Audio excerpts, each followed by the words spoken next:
ছুটির দিনে যা যা রান্না করেছিলাম তা থাকছে এই ভিডিওতে। আসসালামু আলাইকুম, কেমন আছেন? আলহামদুলিল্লাহ অনেক ভালো আছি। তো সকাল সকালই ঘুম থেকে উঠেই আমার ছেলে বায়না ধরেছিল নুডলস খাবে, তো ওর কথা মতোই নুডলস রান্না করেছিলাম একটু হালকা ঝোল করে। নুডলস দিয়ে কিন্তু সকাল নাস্তাটাও সেরে ফেললাম। এরপরে সকাল সকাল বাজার থেকে একটা বড় কোরাল মাছ আনা হয়েছিল, প্রায় 2.5 কেজি ওজনের। বাজার থেকে কেটে আনা হয়েছিল, কারণ বাসায় আমার মাছ কাটতে তেমন একটা ভালো লাগে না। এখানে যে পরিমাণ আমাদের লাগবে সেই পরিমাণ ধুয়ে পরিষ্কার করে নিয়েছি, আর বাকিটুকু ফ্রোজেন করে রেখে দিব। আসলে আমার কাছে মাছ না ভাজলে খেতে পারি না, তার জন্য মাছটা একটু ভেজে নিব হালকা করে, বেশি কড়া করে ভাজবো না।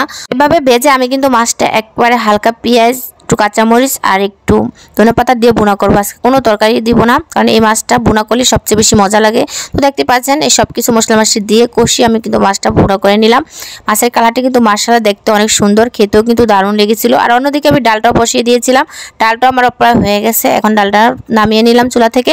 ডালটার কালারটাও কিন্তু মাশাআল্লাহ অনেক সুন্দর হয়েছে। তো ডাল আর মাছ রান্নাটা হয়ে গেল। এখানে আবার ডিম বোনা করব, কারণ একটু গেস্ট আসতে গেস্ট আসলে তো শুধু মাছ আর ডাল দিয়ে খাওয়ানো যায় না, তো ওদের জন্য আবার একটু ডিম বোনা করে নিলাম। এত পরিমাণ গরম পড়েছে যে রান্নাঘরে রান্না করা শুট নেওয়া অনেক কঠিন হয়ে যাচ্ছে, তাই আমি একটু অল্প অল্প শুট করে আপনাদের সাথে শেয়ার করার চেষ্টা করেছি। এই গরমের ভিতরে ঘাম জ্বরে রান্না করে তারপরে যদি রান্না মজা না হয়, কথা শুনতে হয়, তাহলে কিন্তু অনেক খারাপ লাগে। অনেক ফ্যামিলিতে আছে রান্না ভালো না হলে কিন্তু অনেক বকাচকা করে, এইটাই মনে হয়েছে অমুক হয়েছে তেমুক হয়েছে, এইগুলো কিন্তু আমার কাছে খুবই খারাপ লাগে। তো ডিম বোনাটাও রেডি, এখন ডিম বোনাটার চুলাটা অফ করে দেবো। এই জায়গায় আবার অল্প একটু মাংস রান্না করে, গেস্ট না আসলেও কিন্তু আমার মাংস রান্না করতে হতো, কারণ আমার ছেলের চিকেন ছাড়া একেবারে চলেই না। ওর মাছ রান্না করলে ভাত খেতে একদম ইচ্ছা করে না, মাছ রান্না করলে ভাত খাইতে চায় না, শুধু কান্না করে আমি ভাত খাবো না, খিদে নেই।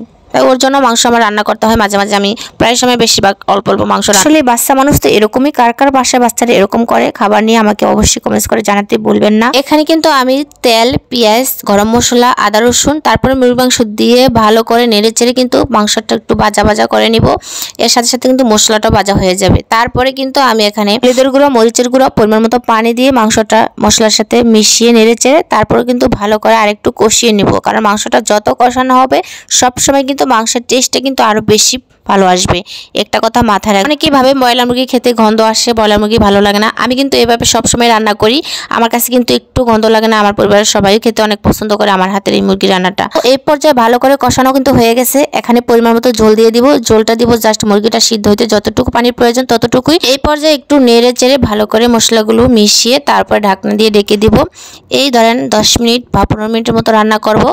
রান্না করে জলটা শুকিয়ে আসলে কিন্তু আমি চুলাটা অফ করে দেব।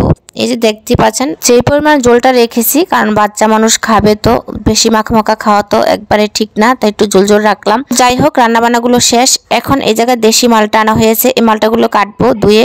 মালটাগুলো দেখতে কিন্তু মাশাআল্লাহ কত সুন্দর হয়েছে, একেবারে সবুজ পাতার সাথে কিন্তু মালটাগুলো আনা হয়েছে।